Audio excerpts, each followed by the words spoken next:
Assalamualaikum warahmatullahi wabarakatuh.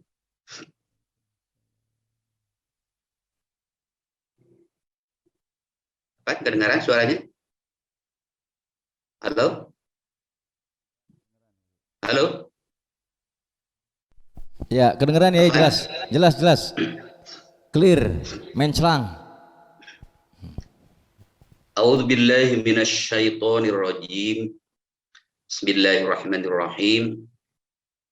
Alhamdulillahirabbil alamin. Wassalatu wassalamu ala asyrafil anbiya'i wal mursalin wa ala alihi wa sahbihi ajma'in, amma ba'd. Puji syukur kita panjatkan kepada Allah Subhanahu wa taala, salawat dan salam kita limpah curahkan kepada junjungan kita Nabi besar Muhammad sallallahu alaihi wasallam. Hadratal muhtaramin, para ulama, para kiai, para buya. Alhamdulillah kita bisa berkumpul di tempat ini. Mudah-mudahan ini bukanlah tempat berkumpulnya atau waktu berkumpul yang terakhir, tapi insya Allah berkumpulnya kita ini menjadi wasilah nanti kita berkumpulnya di surga Allah Subhanahu wa taala. Amin ya rabbal alamin.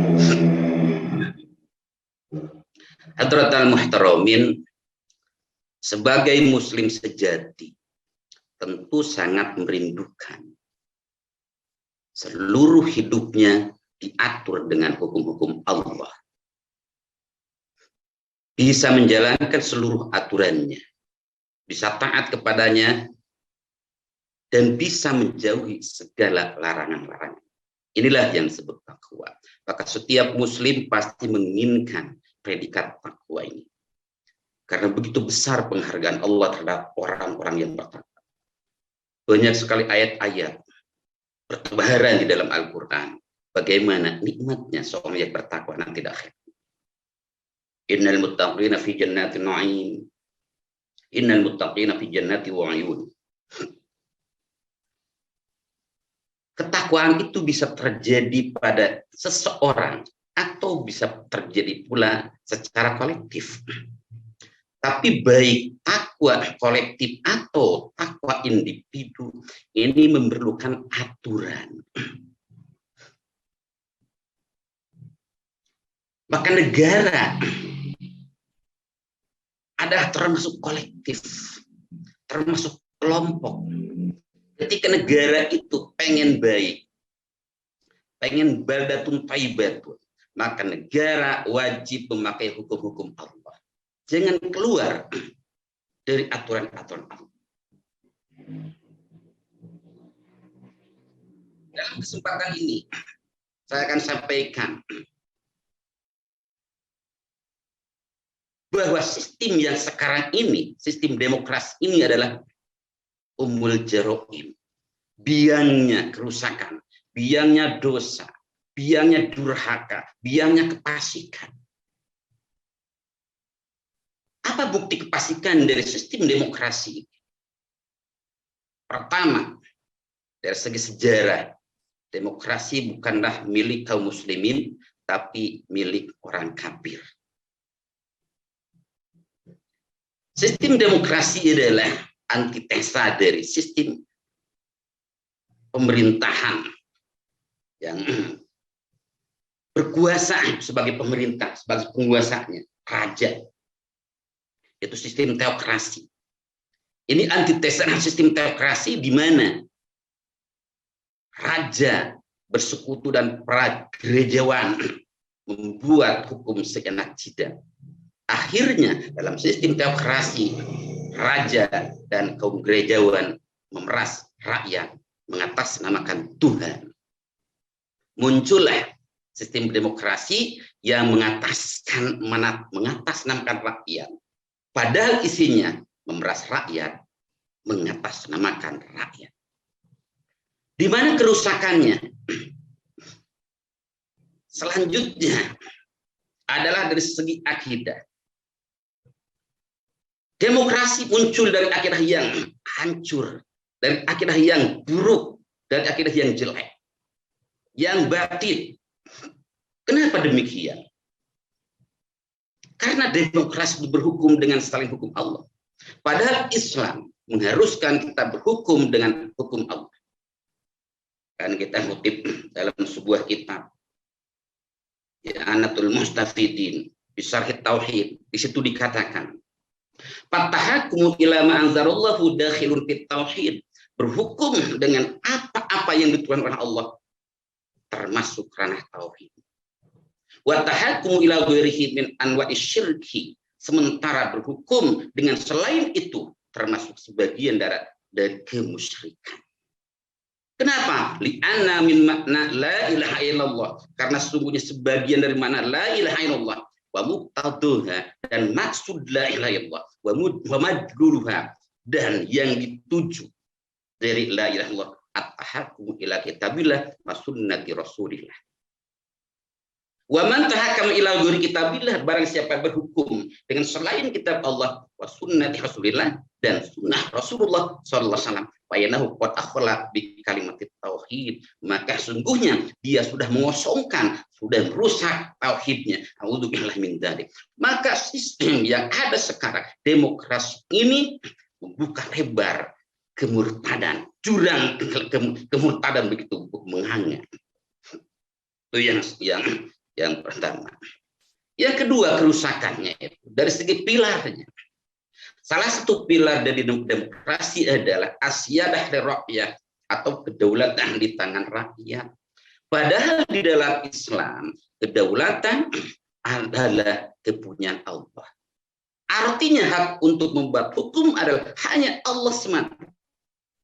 Dalam Al-Quran dikatakan, Kul inni ala bayatin min rabbi wa kadzabtum bih ma indi ma tastahilun bih innahu idalillah yaqusaka wa kharul fasilih.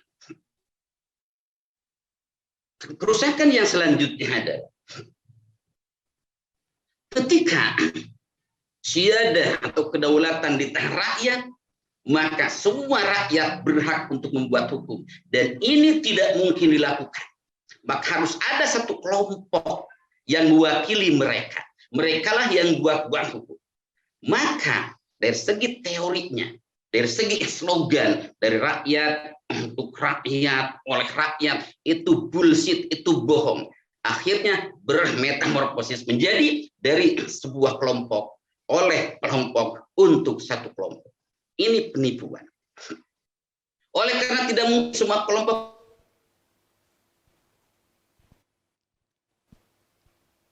Halo ya. Wah, sepertinya ada gangguan signal ini. Yai Ali Bayanullah. Yai Ali, apa ya, masih bisa terdengar suara saya? Dengar. Sepertinya sinyalnya sudah sedang tidak bagus tadi ya, terputus-putus. Iya. Baik. Qadarullah, ya, lagi semangatnya nih. Ya baik. Balik semangatnya ya. Ya. Masya Allah. Gimana? Lanjut atau gimana ya? Dikit lagi. Karena masih banyak, nggak apa-apa, diulang lagi yang tadi lagi semangatnya ya. Oh, itu diulang. Ya boleh. 1 menit lagi ya. Aduh. Siap. Jadi kerusakan yang terakhir adalah sebagai kerusakan kelanjutan dari rusaknya akidah. Ketika suatu kelompok diperlukan untuk mewakili semua rakyat, maka harus ada kelompok yang menonjol. Siapa itu? Orang yang punya duit lah, yang nanti akan menguasai, yang berkuasa. Maka dialah yang membuat perundang-undangan, dialah yang menjadi anggota legislatif, dialah yang menjadi anggota eksekutif, dialah yang menjadi anggota yudikatif dan sebagainya. Inilah kerusakannya. Maka himbauan dari saya menghimbau. Sudah jelas kerusakan demokrasi begitu merajalela. Untuk menjadi seorang anggota legislatif harus mengeluarkan duit, untuk menjadi eksekutif harus mengeluarkan duit. Dan ketika dia berjabat dengan uang, akhirnya pikiran atau di benaknya uang. Maka tidak heran semua urusan rakyat itu urusannya dengan duit. Semua diproyekkan, buat jalan, buat proyek, membuat rumah sakit proyek dan sebagainya. Dan ketika berbicara masalah proyek, itu berarti masalah duit. Inilah kerusakan. Maka terakhir saya menghimbau kepada satu, kepada anggota lembaga negara seperti eksekutif, yudikatif, dan legislatif, cepatlah bertobat. Kalian telah menjalankan sistem dari manusia, bukan sistem dari Allah. Cepat bertobat. Yang kedua, saya menghimbau, saya menyeru kepada militer dan kepolisian, loyalitas Anda harus dialihkan dari penguasa-penguasa yang menjalankan hukum manusia kepada penguasa yang menjalankan hukum-hukum Allah. Yang ketiga, saya seru kepada para ulama, jadilah ulama akhirat, jadilah ulama yang menasihati penguasa, jangan menjadi ulama yang justru mengikuti penguasa-penguasa yang menjalankan hukum selain hukum Allah. Karena ingat, rusaknya rakyat karena rusaknya penguasa, dan rusaknya penguasa karena rusaknya ulama. A'udzubillah min dzalik. Barakallahu li wa lakum. Assalamualaikum warahmatullahi wabarakatuh.